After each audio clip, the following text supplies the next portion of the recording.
Yo les potos, c'est Baki 187. Alors aujourd'hui, on se retrouve pour un tout petit unboxing. J'ai reçu mon nouvel appareil. Voilà, le nouvel appareil est ici. Je vais vous le montrer juste après. Pour ceux qui me suivent, vous savez normalement ce que c'est. C'est l'appareil que j'avais commandé déjà une fois sur Cdiscount et qui n'a jamais fonctionné. Donc on peut mettre 5 appareils HDMI dessus. En gros, c'est le même genre que celui-ci. Voilà, que celui-là. Sauf que l'avantage de celui-ci, c'est qu'il y a une télécommande. Ici, c'est manuel. Donc vous avez un petit bouton ici. Et vous pouvez brancher 3 appareils sur celui-là. Donc ça c'est vraiment super génial si vous avez beaucoup de consoles par exemple et tout. Bah, vous branchez tout simplement vos 3 consoles dessus, ici. Et à l'autre bout, vous repartez soit sur un boîtier d'acquisition si vous voulez streamer vos consoles, ou directement vous la branchez sur votre télé. L'avantage aussi de ce truc-là, bon, ici il est auto-alimenté en USB, donc il y a le chargeur et tout dedans. Bon, ça c'est un petit inconvénient parce que pour ceux qui trouvent que le câble HDMI est un peu petit, bah, vous pouvez le changer. Voilà, vous voyez, vous pouvez mettre un câble HDMI plus long parce que vous enlevez le truc et vous branchez le câble HDMI dessus. Le problème, c'est que l'appareil n'est pas alimenté via l'HDMI, il est alimenté via le câble USB. Donc il faudrait trouver un câble HDMI avec un câble USB intégré dedans. Comme vous voyez ici, il y a deux câbles, hein. Hop, voilà. Le câble HDMI USB est là et le câble HDMI est ici, donc pour alimenter l'appareil. Parce que c'est vrai que le câble, il est un peu court. J'avoue que c'est un peu court quand même. Je vais vous le défaire quand même totalement. Voilà. La longueur du câble, pour moi, c'est un petit peu court pour l'utilité que je vais en faire au début. Mais après, j'ai modifié 2-3 trucs et ça a été mieux. Donc, voilà. Mais sinon, au niveau rapport qualité-prix, celui-là, il coûte 7 €. Franchement, sur Cdiscount, vous pouvez le trouver très facilement entre 5 et 7 €. Ça dépend un petit peu les revendeurs. Très bonne qualité. Le câble HDMI est un petit peu doré. Bon, c'est du fait. Enfin, c'est vraiment très très léger, mais ça mérite quand même d'être un petit peu doré, donc la collection est un petit peu meilleure que les câbles HDMI tout simple, en métal plus simple. Donc ici, vu que maintenant j'ai beaucoup plus de consoles, eh ben, j'ai été tout simplement obligé de changer.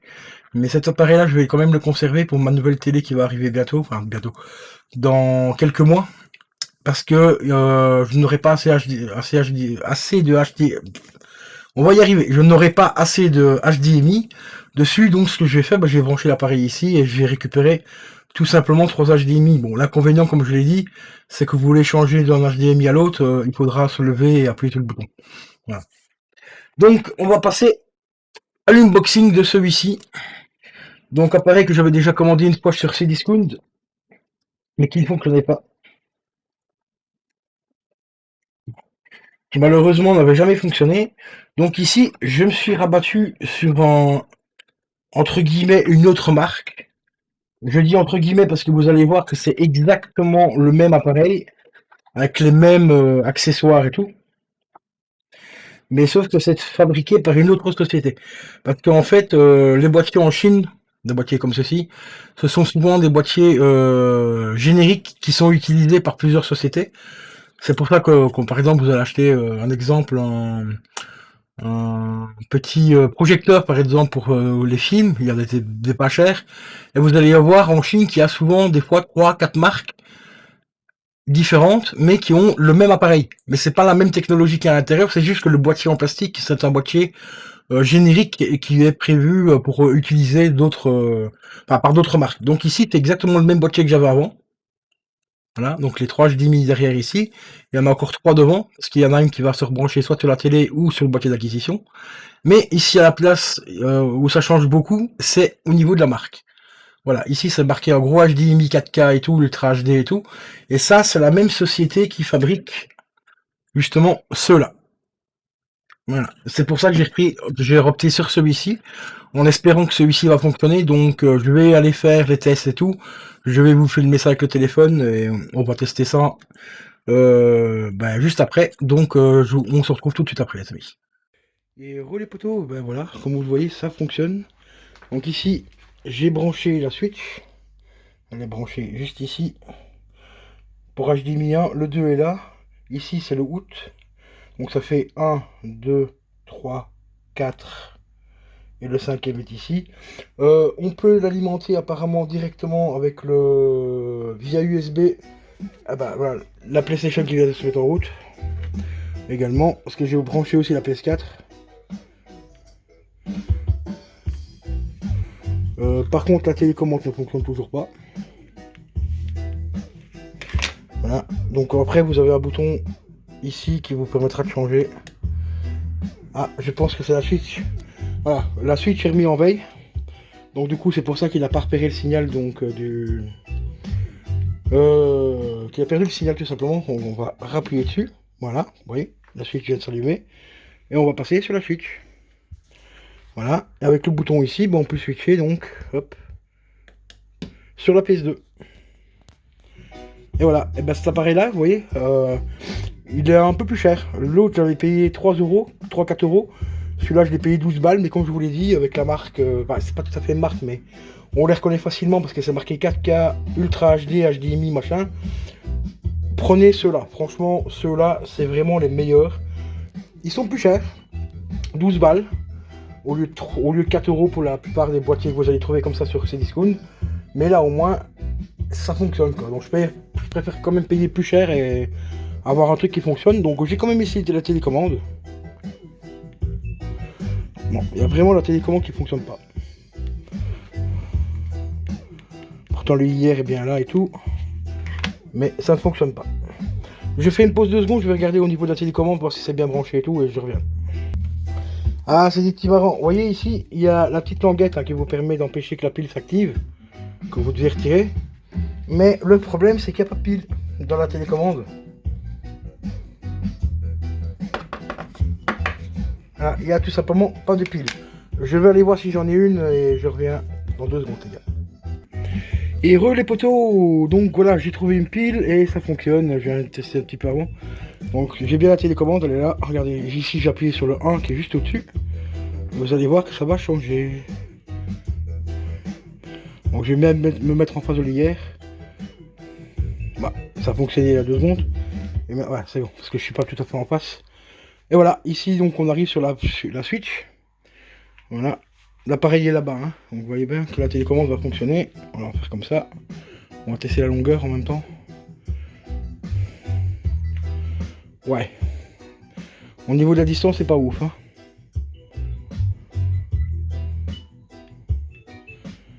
Ouais, c'est vraiment pas ouf. Attendez, il est sur lequel là? Là, il est sur le 2, donc ouais, si j'appuie forcément sur le 2, ça va pas forcément marcher. Bon, bah la télécommande fonctionne une fois sur 2. Bah, voilà, là ça va déjà plus. Ah non, la Switch est éteinte encore. Putain, décidément. Voilà, bon, on va remettre la Switch en route. Voilà, la Switch est en route. On va appuyer sur le 2 pour réactiver la télécommande. Voilà, parce que quand l'appareil est éteint, comme la Switch, se met en pause, forcément la télécommande va pas repérer le deuxième, enfin le premier ou le deuxième port, si les consoles sont, sont en veille ou quoi. Donc ici, vous voyez, là je suis sur la PS4. Je reviens sur la Switch sans problème. Voilà. Distance, là je suis à peu près à 1 mètre, donc ça va. Pour le moment. On va se mettre un petit peu plus loin. À partir d'ici, elle commence à avoir du mal. Donc à mon avis, de là où je serai là-haut, je pense que la télécommande, je vais pas m'en servir des masses. On va faire un autre test, mais vu que je dois bien viser le truc assez loin. Ouais, d'ici là d'où je suis là, c'est déjà mort. Hein. Ça fonctionne déjà plus. Voilà, ça fonctionne. Là, ça fonctionne. Donc je vais essayer de mettre le détecteur vraiment bien droit, mais vu que le câble est torché de tous les côtés, voilà, on va le mettre comme ça. Après, on peut le coller, hein, vous voyez, c'est fourni, mais comme il sera collé en haut, voilà. Je vais essayer d'à peu près mon canapé, voir parce que ça fonctionne ou pas.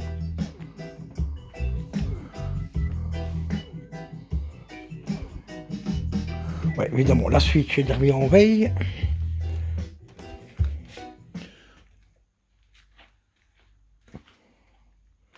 Ouais, là il y a carrément un truc qui s'est déconnecté, mais je sais pas quoi. D'accord. Là je dis, mais il a carrément perdu tout le signal. Ok. Est-ce que c'est la PS3, la PS4 qui serait mise en veille également? Je ne sais rien.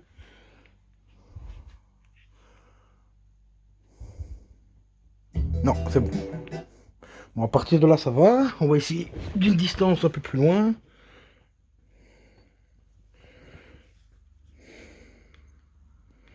Ouais, là c'est vraiment trop loin déjà pour le détecteur. Alors qu'avant, il y a 2 minutes, ça... Ouais. Ouais, à peu près 1 mètre, voilà la télécommande. Donc si vous êtes à 2-3, bah, à peu près à 2 mètres, 2 mètres 50 comme moi là-haut, ben il faudra se lever quand même pour changer le truc. Donc ça sert vraiment à rien la télécommande.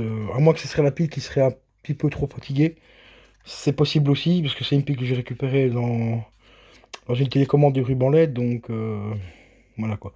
Mais en tout cas, le boîtier fonctionne, et ça je suis vraiment putain content parce que je vais pouvoir brancher donc toutes les consoles que j'ai en haut, donc c'est-à-dire la PS3, la Xbox, la GameCube, la PS2 et la Switch. Évidemment, quand la Switch sera en haut, quand je la streamerai en haut, ce sera quand même vachement mieux que d'avoir toutes les consoles branchées sur un seul boîtier. Comme ça vous évite en fait tout simplement euh, de débrancher à chaque fois les consoles, de les rebrancher, débrancher, brancher, rebrancher. Donc c'est vraiment parce que ça use énormément les fiches, hein, donc les fiches HDMI. Bon, un câble HDMI ça coûte pas cher, hein, 5-6 balles vous pouvez en avoir un. Mais les connectiques aussi les amis, les connectiques des consoles, c'est ultra fragile. Donc, et ça pour les remplacer c'est autre chose. Je vous mets au défi de remplacer le HDMI par exemple du boîtier, enfin du dock de la Switch, ou d'une PS4 ou d'une PS3, quoi, si vous connaissez rien en soudure et tout, bah, c'est mort. Quoi. Donc voilà les potos, ben, concernant le petit unboxing et le test de cet appareil, bah, celui-là, prenez celui-là si vous êtes intéressé, il coûte 12 €, mais il vaut vraiment le coup parce que celui-là il fonctionne vraiment nickel. La télécommande c'est vraiment optionnel, hein, donc voilà quoi. Ouais, par contre, un petit détail que vous avez certainement vu là de temps en temps, la PS4 s'éteignait et se rallumait. J'avais fait 2-3 tests avec la télécommande et tout, mais elle s'éteint aussi à cause que le boîtier en fait est branché en USB sur la télé. Donc la télé ne, enfin l'USB de la télé ne fournit pas assez de courant pour alimenter correctement le boîtier. Donc il y a eu des coupures au niveau de la PS4. Hein. Vous ne tracasse pas, le boîtier fonctionne. Je l'ai essayé sur un chargeur de téléphone. Maintenant il est branché ici à côté et il fonctionne, mais vraiment du top, mais top du top quoi. Donc comparé à celui que j'avais avant, donc vous reviendrez en arrière dans les vidéos, janvier, février, je crois, c'était au courant du mois de février, je crois, en début février, je l'avais reçu. Bah, il est pas compliqué à trouver, c'est le même, exactement le même boîtier, tout noir, voilà. Il est tout noir, il coûte 3-4 balles, ou des fois 5 €, ça dépend un petit peu des sites. Sur Rakuten et sur Cdiscount, il a entre 3 et 4 €.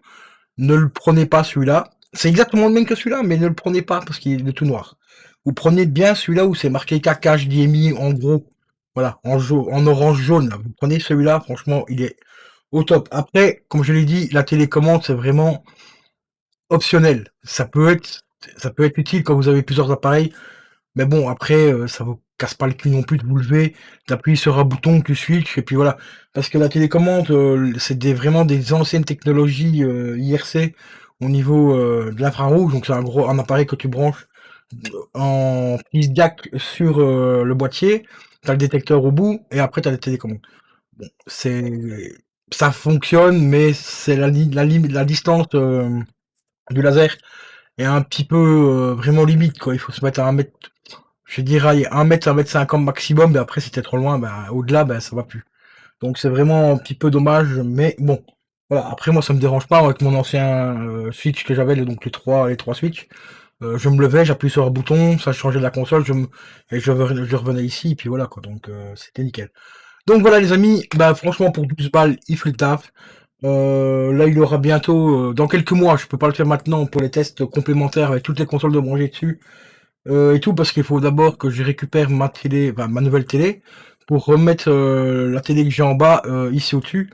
Donc ça sera fait normalement courant du mois d'août. Bah, de toute façon d'ici là il y aura d'autres vidéos qui vont arriver et tout sur la chaîne, donc vous tracassez pas. Et puis voilà les potos, donc bah, franchement pour 12 € il fait vraiment le taf et tout. Donc voilà. Sur ce les amis, je vous dis à la prochaine, portez-vous bien, ciao ciao.